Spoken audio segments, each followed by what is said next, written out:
Bob, first of all, I would like to welcome you and thank you for your time. I'm honored to work with you and have you involved with Summit 2038, and your Afternow book has become a Bible for many of us as we're figuring out how to do this work and plan for the future of Snohomish County without that disaster having to happen first on our path. So I would like to ask you first to share a bit about your connection to Washington and your perspective on community-led transformation. Okay. So I'm a Northwesterner, born in Portland, moved to Spokane in the mid '70s for Expo '74. And, you know, at this point in time, when I look out at the world we're in, I don't have a lot of trust of master plans. I don't think there's somebody out there who's got the perfect solution that with a magic wand or even with a lot of work is going to make things perfect. What I do believe in is I believe in the power of community. I believe that all change is local, and that local change that works is born by people who want that change and are willing to work for it. So when we say the word community transformation, what we're really talking about is what are we willing to come together and do because it's the right thing, because it's important, and because it's needed now. Okay, so Snohomish County is preparing for some significant changes over the next 10 years, including over 250,000 people moving to our region. Wow. And so many groups are working on plans that involve infrastructure, transportation, workforce. And alongside this, we have an opportunity to invite attention to the issues and concerns on the human side. And we're hosting an all-day event on October 15th called Summit 2038 that will convene, connect, and spark civic engagement. One of the questions at Summit is what is possible when each individual becomes and stays engaged in a healthy and vibrant Snohomish County?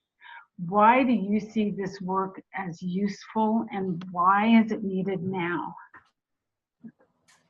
Good question. So what's possible when we actually get involved? What's possible when we actually stand up for what we care about? I'll tell you what's possible. Magic is possible. Magic is possible because we actually come together because we see what needs to happen. We may not know the whole picture. We may not know how it's all going to end, but we know where we need to start. We know what it's important to pay attention to. And we know that if we turn to each other, we'll get a huge boost in terms of how we look at the challenges and the opportunities that are present. And we know when we come together and listen to each other, we'll find those starting points. We won't know the whole journey, but we'll know where to begin. And you talk about 250,000 people coming in. That just blows my mind. And it raises questions about what's that going to do for the people who live in the community now? What is it going to do in particular for those who are often on the socioeconomic margins of the community? Those who are challenged because of housing, those who are challenged because of underemployment or unemployment, those who are challenged because of different physical or mental disabilities, those who are challenged because they're seen as different. Life is going to dramatically change for them as well as everyone else. So it's like, how do you make use of this time right now to really reach out to that whole community and say, what's important here? What are we seeing? What are we missing? And what are we going to do about it? Thank you. One of the pieces that's been important is to explain what Summit 2038 is not. It's not creating another planning entity or another plan or an advisory group. It's not political. It's about activation and influencing a strategic conversation to broaden the perspective and include quality of life with people at a grassroots level as well as those decision makers, and allow them to dream and contribute to the future. What do you see as the role of the community at that grassroots level? And why is their leadership and involvement so important? Okay.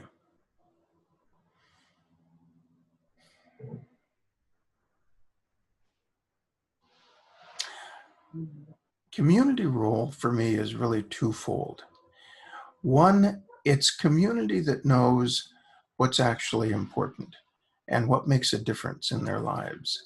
You know, we can take it and we can move it into terminology around vision and priorities, and that's important. In some ways, I like sticking with just what's why are we here? What's important? What do we want to change? How do we want to have a better life? And it's people who know that answer. They may not know that they know the answer, but I'll tell you what happens when they come together in the kind of conversations that you were describing. Generative, deep conversations that are based more on listening to each other than telling each other. Magic starts to happen. We start to see more of the whole community. We start to see more of what's going on.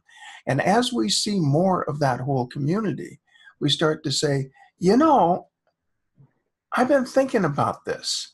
I have this idea. Maybe it sounds a little bit crazy, but maybe there's something here. Maybe there's a way of doing this, which makes a big change in our community. And as we listen to each other, and as we start to strategize together, and as we start to define what the next elegant minimum steps forward are, that's where change begins. It doesn't begin because of giving advice around some new plan or some new policy. It begins because we say, this is important. I'm going to stand up. I'm going to look for who else cares. And we're going to begin together now. Nice. To take that just a little further, we're trying to stress how the invitation is beyond the usual suspects that are already involved in conversations, and for a diverse group to come together: youth, community members, faith leaders, indigenous people, creatives, small businesses, and families. Why is it important to disrupt the perpetual majority at Summit, and why do you think people should come? Okay. It's important for a couple reasons. First of all, it's important because of the diversity of perspectives and viewpoints. It's kind of like having a bunch of different flashlights that we can shine in on a situation, and they come from all sorts of different angles. When we have that, we actually start to see more.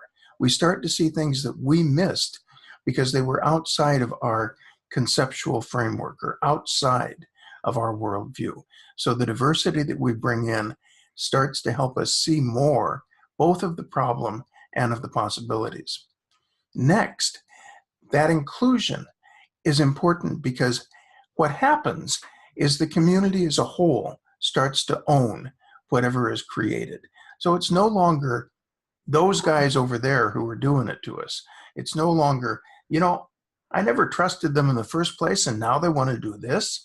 So when we actually come together and listen to each other, we begin to develop collective ownership of whatever we're doing. It doesn't mean that we necessarily agree with everything, but what it means is that at least we know why. At least we know what's the force behind this, and why is it important to some people, even if it's not that important to me. And you know, I think the other part of this, though, is that while diversity is wonderful, it's also a pain in the neck. It's a pain in the neck. You know, it's uncomfortable. It's uncomfortable being with people who really think differently or walk differently or see differently. You know, guess what? Being uncomfortable is just fine. We're in a time when uncomfortableness is called for. So one of the things that we have to do is we have to actually learn how to get comfortable with being uncomfortable. Nice.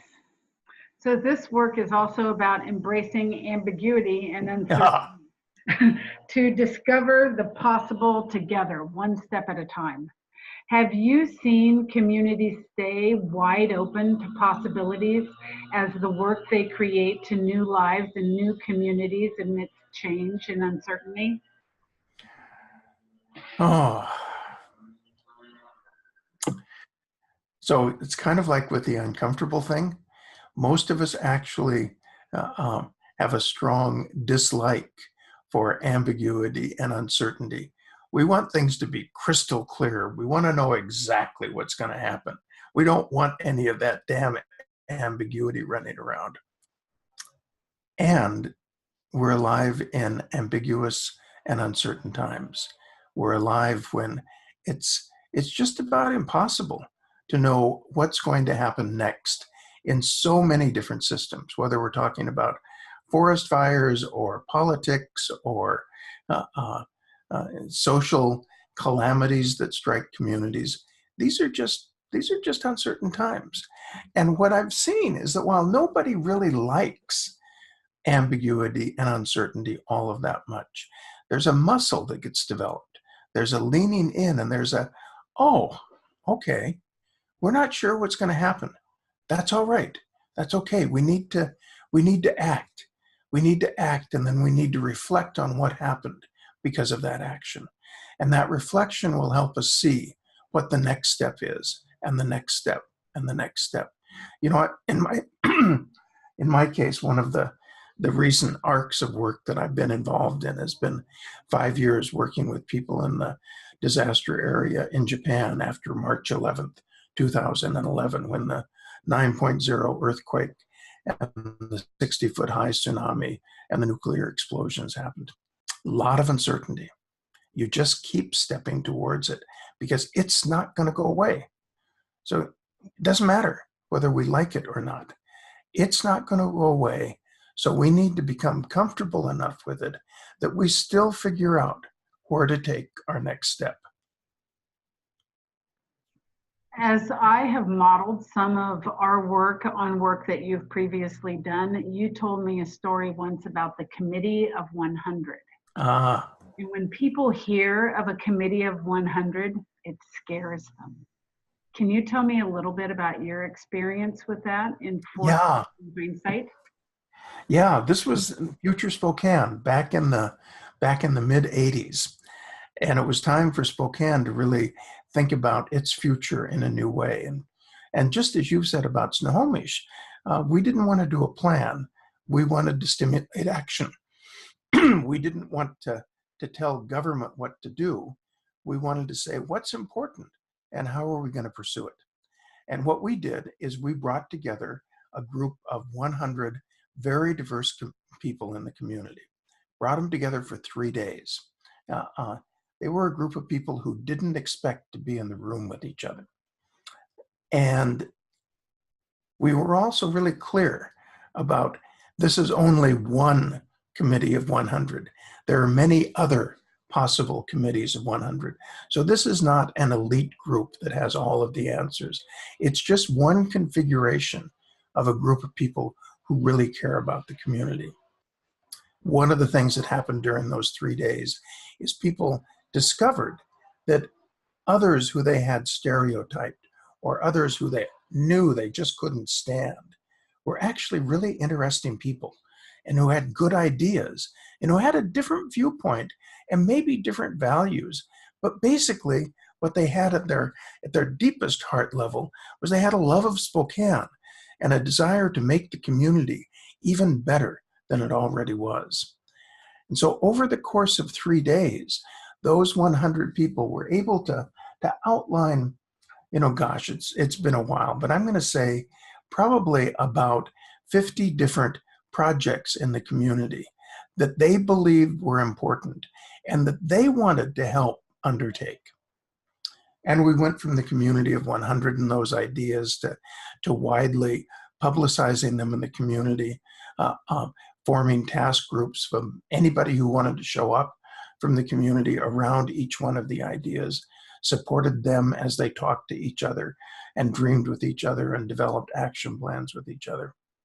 It was about 25 years later when some of us who had organized the program, and even that, the organization was a bit unexpected. So I was the director of a scrappy community development nonprofit organization. We partnered with two of the least likely partners, the Junior League of Spokane, which was the sort of the leading volunteer group for women from rich families in the community, and Eastern Washington University, our regional university here. When people first heard that Future Spokane was coming from Northwest Regional Facilitators, the Junior League of Spokane, and Eastern Washington University, they said, "What? Huh? I don't get that." But there was a power in the diversity of that convening. So fast forward 25 years later, some of us got together and we looked back at the ideas that had first been vocalized in that committee of 100, publicly vocalized. They were talked about privately. These were not brand new dreams, but they were the first time that they came into the public view. We looked back and what we saw was that every one of them had become a reality. Every one of them had become a reality, not because of a new plan, not because of government action, but because people in the community met with each other, talked with each other, looked each other in the eye and said, "This is important, let's do it, where do we start?" So I have a lot of faith in these kind of processes. Bob, one of the pieces that sparked in some of our previous exchanges was the importance of trying things. If when we shift away from a grand plan orientation, how we do things needs to also change. But yeah, just invite you to speak a little bit about the building the muscle of trying stuff, prototyping.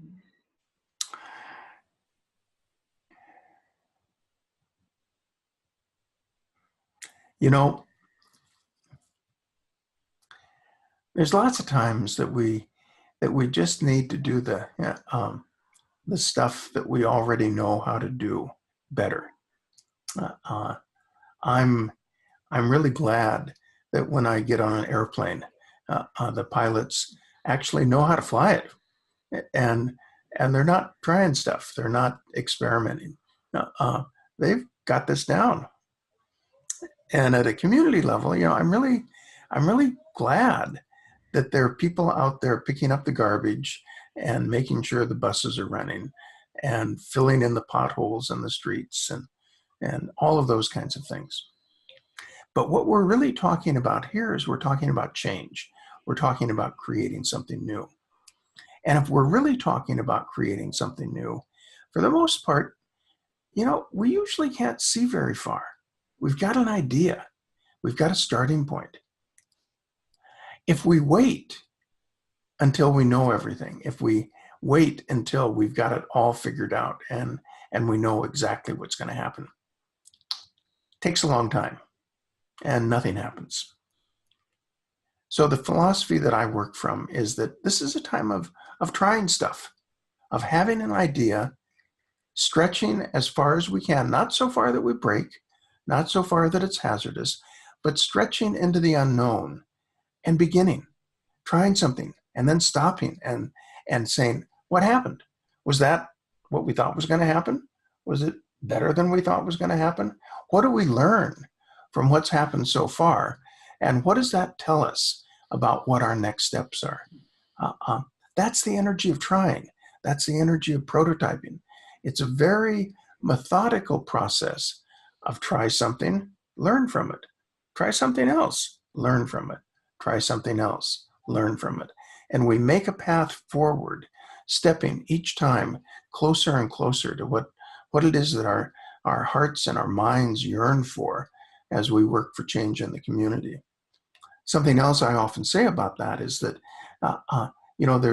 there's this expression that's been out there in entrepreneurial circles for a long time of fail fast, fail early. Frankly, I think that's a bit overdone. Failure is not fun. So it's like you got to stretch, but don't stretch so far that you're going to break.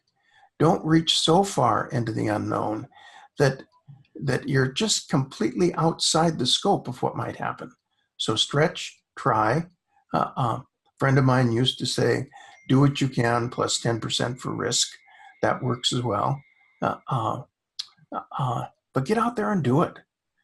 And from your deep belief in what's possible at gatherings like the summit, what would you say to someone who's thinking about coming, but they're just really not sure? Is this for them? Is this worthy of a whole day out of their life? they don't see themselves as a leader or someone, recognized in the community. That's for other people. What would you say to someone who's thinking about coming? Why maybe they should really, say yes and be there, come? What would you say to them? So a long time ago, some of us started saying that, a leader is actually anyone who wants to help, and that leadership exists in abundance in our communities. It's not scarce. And our true work at this point in time is to invite all of that leadership to step forward. And, what I'd say to someone who's hesitating is, what the hell? Give it a shot. Yeah, it's a day. It's a day in which you're going to meet a whole bunch of people that you didn't know, and some that you did know, who share your deep caring and your deep passion for what Snohomish County is and what it might be.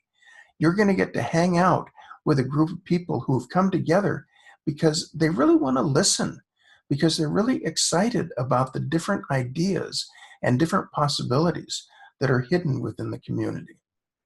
You're going to come together and you're going to be fed well. You're going to have fun. You're going to get energized. You're going to see some things that you didn't see before.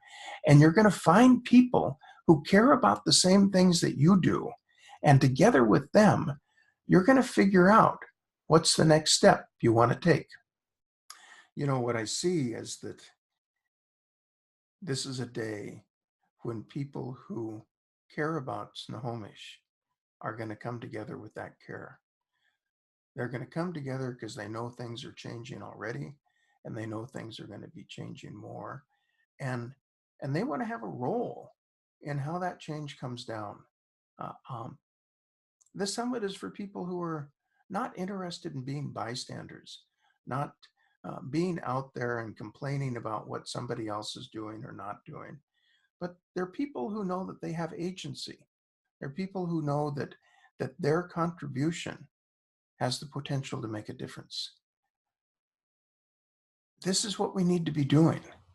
We're at a point where the levels of chronic stress that exist in our culture are over the top.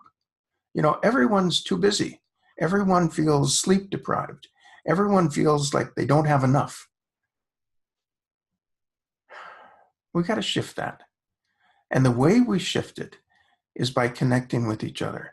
We begin to reweave the fabric of community.